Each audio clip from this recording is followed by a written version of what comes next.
Assalamu alaikum wa rahmatullahi wa barakatuh to some of you, and peace out to the rest of you. Hit the share button because the message is more important than the messenger.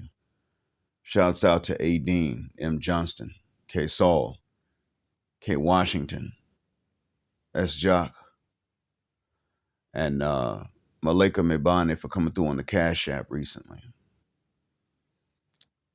For the rest of you, as I've asked, I think it's better if you were to come through with $1 to $2 a piece than for a few of them to carry everybody else's burden. Those of you that hear this. Now, I want to thank all of you for bringing me up to 4,800 subscribers, and it's been that for a while. I also want to tell you that doesn't mean I think I'm going to get $4,800 every time I put up a video. I don't expect that. What I do think is that, see, the videos are viewed about 300, I'd say about 300 times on average. So I'm not nearly as greedy nor as optimistic as what the first glance might suggest. I opened this up this time because I wanted to record for you guys an explanation.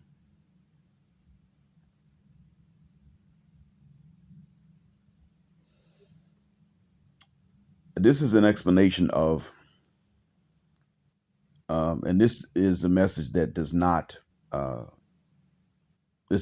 deserve any donations, because this one does relate to religion and the solution for Black folks, and really for any oppressed group of people, but for Black folks. That's where my focus is right now, and mostly for Black men.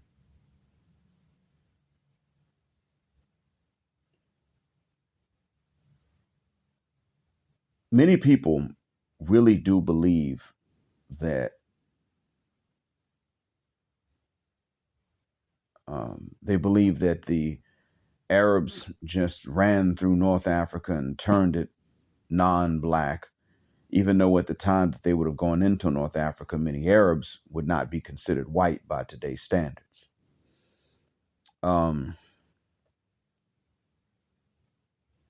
Many of us don't have a very good understanding of any religion because we don't have a very good understanding of history. A general snapshot of history is a good thing to have. It's a good place to start. But in order to get historical patterns right, one must avoid certain historical misconceptions. And if you don't specialize in it, you can't develop misconceptions because they've always been there. Raquel Welch starred in a movie back in the 1950s or 60s about cave people. And I think it was 10,000 BC. It's 10,000 years before Christ. It's the name of the movie, if I'm not mistaken. And in this movie, you got cave people and they can barely talk, and they live around a bunch of dinosaurs. Most of us now know that there was never a period in history in which dinosaurs and people saw each other, unless you count crocodiles and caimans and alligators and birds as dinosaurs. Now, if that is your consideration, then yes, that does make sense. It's not a lie. But if you don't count them as dinosaurs and you're thinking of what we typically mean when we say dinosaurs, then they don't count. So therefore, ain't no dinosaurs. And that's the end of that. They're not here. They're not around. We never saw them. They never saw us. It does make me wonder at times about the natural intelligence of people. Because in all honesty, I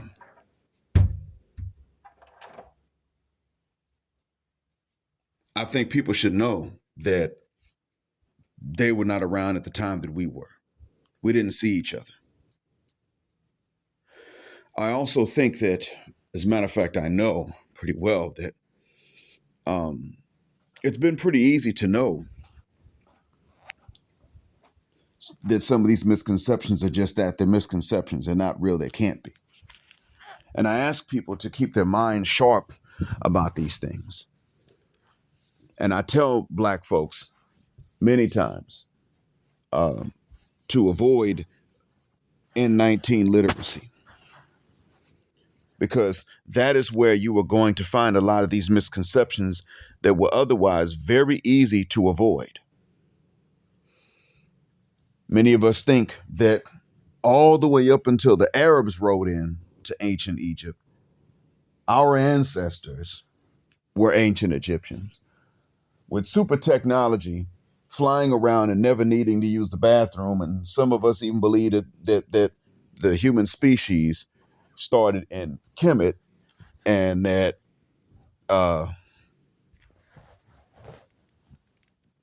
that men probably didn't exist, and just all kinds of crazy notions. Some of us have this notion that ancient Kemet was this black gynocratic utopia. Others of us have this notion that it was a black patriarchal utopia. But it wasn't a utopia. That wasn't the case. The other thing, too, to notice is that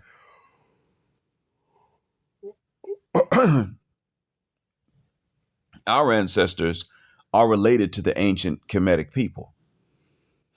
But our ancestors were not, for the most part, were not ancient Egyptians. Now, some ancient Egyptians moved out and became other groups like the Dogon. And then sometimes people like some of the Ibada people out of Nigeria moved into Egypt. And I don't even know how long ago that was. I have yet to find out the Agala people. So I don't know if they moved in when ancient Egypt was still black, or when it was even pale, as pale on average in the northern cities as what it is today. I don't know.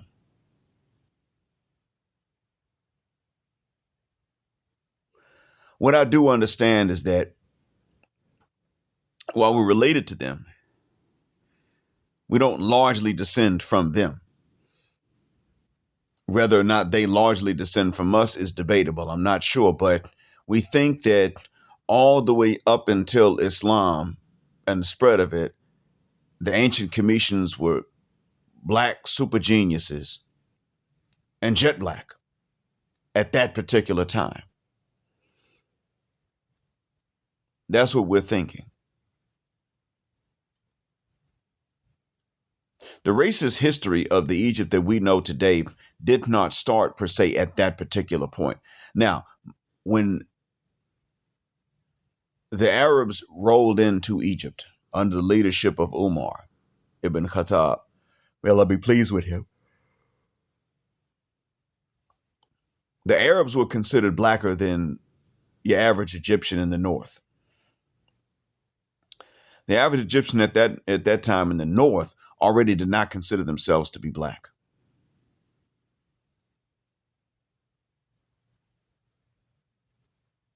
This is what people don't know. They don't understand. This is a historical misconception because we don't want to read. Cleopatra was not a black pharaoh.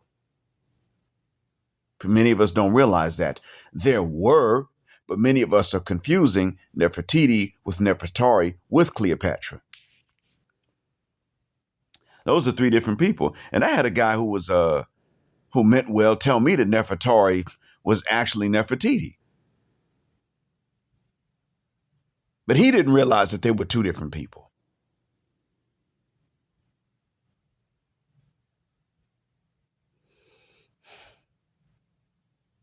He was a medical doctor, but I thought he knew the history too, but he didn't get it right.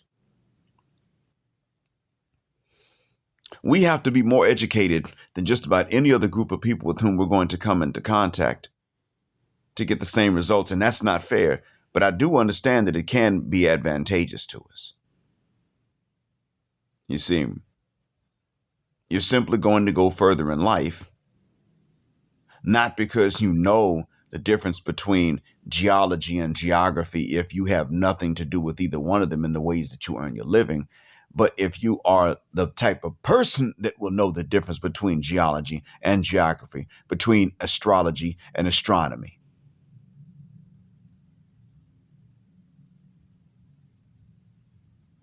If you're the type of person that will know these things, you will go further in life, whatever your field is going to be, because you're going to know the differences between different things. Carbon monoxide and carbon dioxide are both obviously carbon oxides, but they're not the exact same thing. Don't tell me that plants breathe in carbon monoxide. They don't. They take in carbon dioxide. We breathe it out.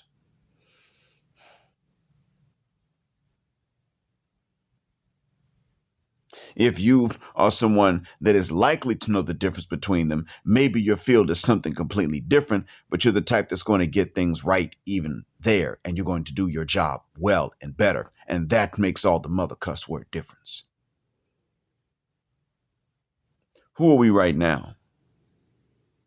Well, right now, I can understand why it is that there are many people of other groups that look at us and say, no, the FBA ain't it intellectually. They ain't it mentally. They're not right, but I know where they got the perception. The problem is that when you're dealing with the uneducated from anywhere, be they Liberians, Nigerians, as educated as they tend to be, you deal with the uneducated from amongst them, or the uneducated Ugandans, or the uneducated Kenyans. They ain't been to school, didn't pay attention. If they did go, you get around them, you're going to hear the same dumb stuff. They don't know. This is how that's going to be when you were dealing with the uneducated from anywhere.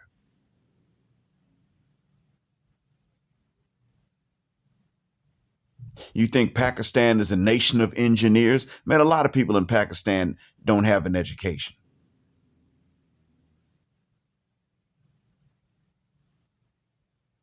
A lot of them don't know their own language properly. And then the educated ones amongst them really know their stuff.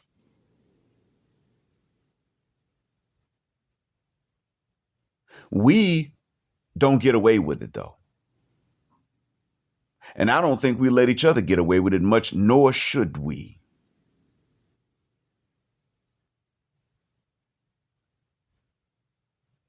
I don't think we should.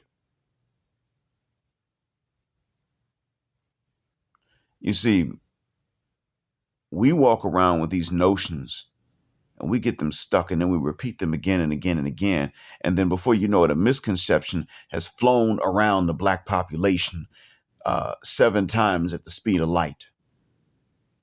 And the correction can't even get its pants on to walk. And then we walk around loud and proud, strong but wrong. Cleopatra was black until the Arabs came in. No. Cleopatra was not. That's part of how she got her name. Now, Cleopatra learned to speak that Egyptian language. She was one of the first of her lineage to do it, but she was from the Ptolemaic dynasty. That came from Ptolemy. Ptolemy was one of the generals of Alexander the Macedonian, mistakenly called Alexander the Great. He merely should have been called Alexander, son of Philip the Macedonian.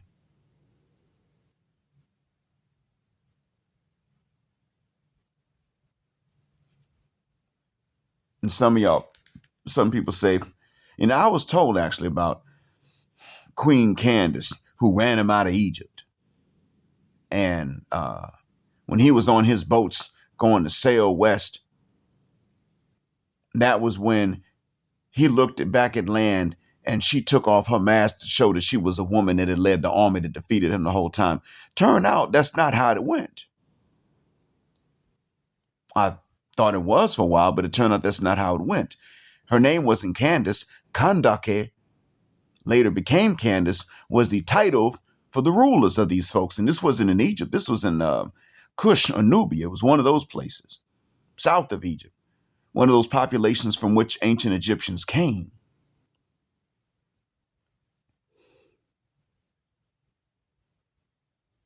Alexander had a meeting with the Kandake at that time. It's speculated or theorized that her name might have been Amarenas, but it's not really proven. It's not sure. We do know that they met. They must have had translators. They reached an agreement. He walked outside and he said to his army, turn back north and we will then go east. With no shot fired, they then went north and turned east across the Sinai. There was no Suez Canal at that time. Went across the Sinai and they went into these other areas and later conquered Sindh in Afghanistan and Hind, which is India. And that's after Persia, by the way.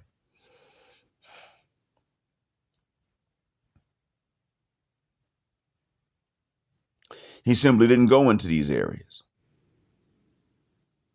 Tropical Africa. That's where he stopped. And my suspicion is that some of his men had begun to catch malaria. People didn't know what the illnesses were. And then Amarenas probably had physicians that knew that people who came from there and settled in the tropics could catch malaria, especially if they were traveling in large groups in close quarters like the army. And therefore, she said, listen, we know about this disease. It's going to hit a lot of your men. You're going to lose your army.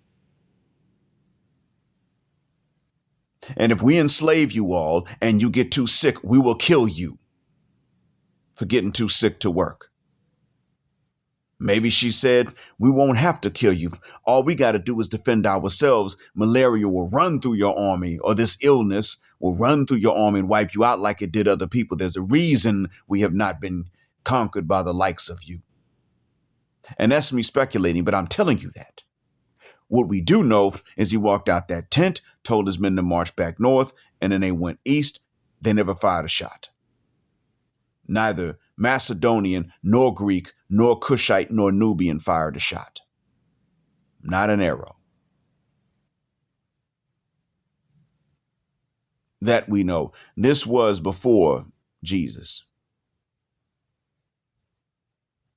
We know that he did invade Egypt and Ptolemy became the ruler there.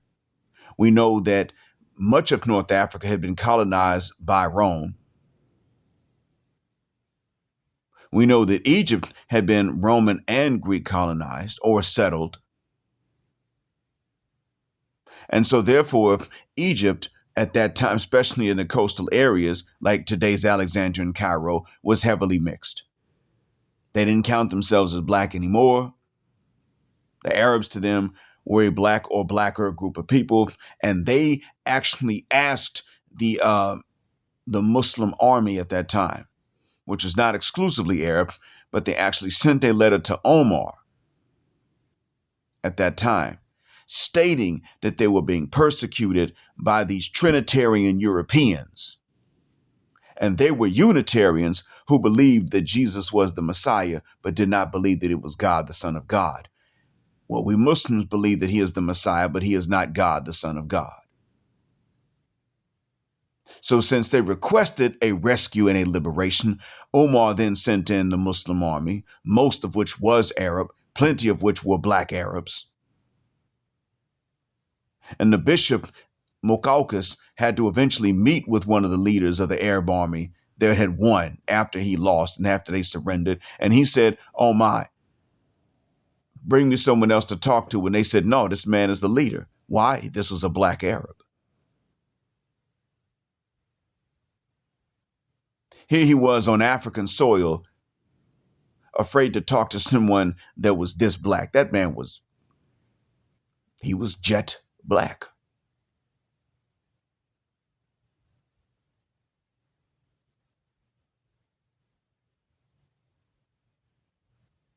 And they didn't say to him, okay, listen, you don't need to talk to this racist bishop. We'll go find someone lighter skinned for him to talk to. They didn't do that. They said to the bishop, this is the leader. This is the one to whom you must speak and with whom you must negotiate.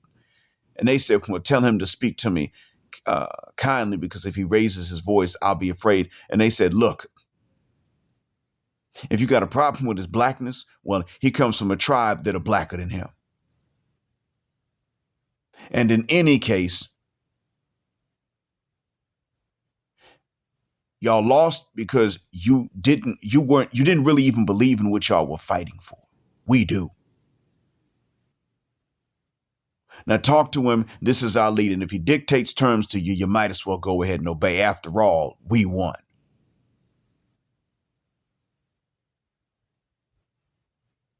That's not all.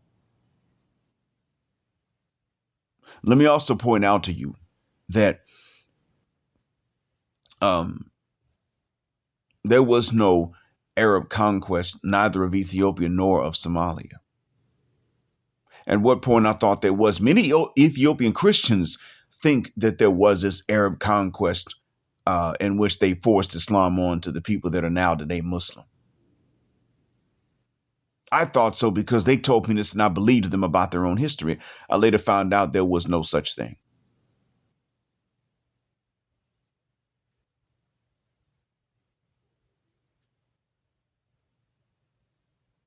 Same thing with Southeast Asia, ironically. They didn't have to be forced.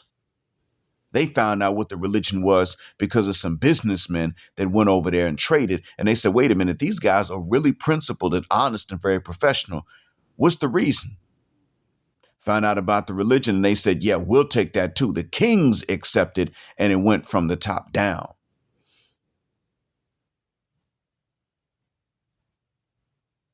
So what happened in tropical Africa is what happened in Southeast Asia.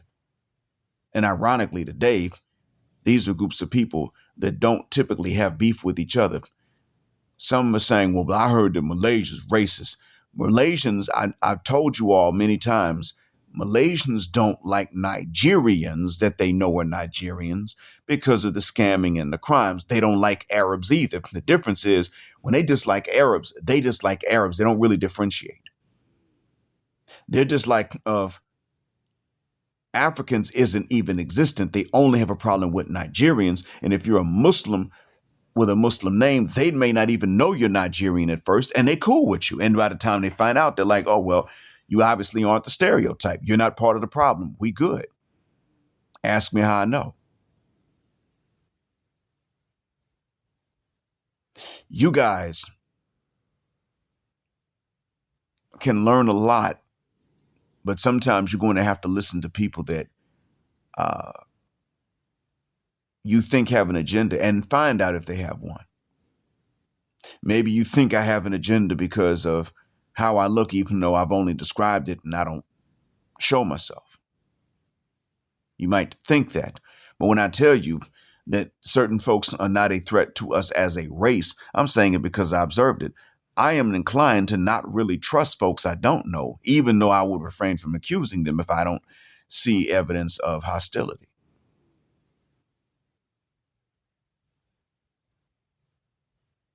I tend to sit back and avoid doing that.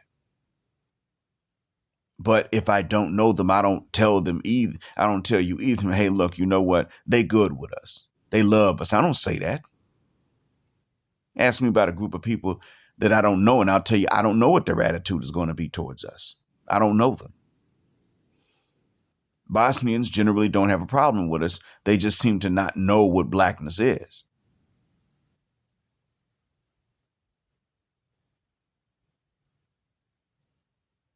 But now, if you would ask me about Circassians, do they hate us? No. But most of them really do not believe in intermarriage. They don't believe in intermarriage with other groups that are neighboring them, even if they're white. So They're on that stuff. They're like, we don't know why anybody would marry someone black, but we don't believe you should be mistreated.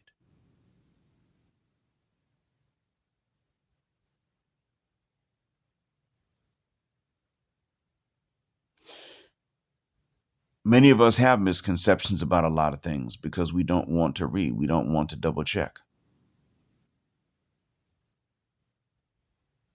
And so when we look at that woman that popped that balloon and we say, that was real low down and nasty, but it's up to you that you don't want a man that reads. We also have to understand that while that man reads, I mean, he's an author, and she showed her low class with that choice she made. Yeah, she can make it. She still showed her low class. It says something about her. It's giving studious. Yeah. Okay. Is that a problem? I forgot what her job was. It was something that involved education. I mean, it involved her getting an education, if my memory's right. But she looked at him like, you look too studious. Well, dang. Before we say something about her, we have to admit that not only is that man right to read if he reads, but that we need to as well.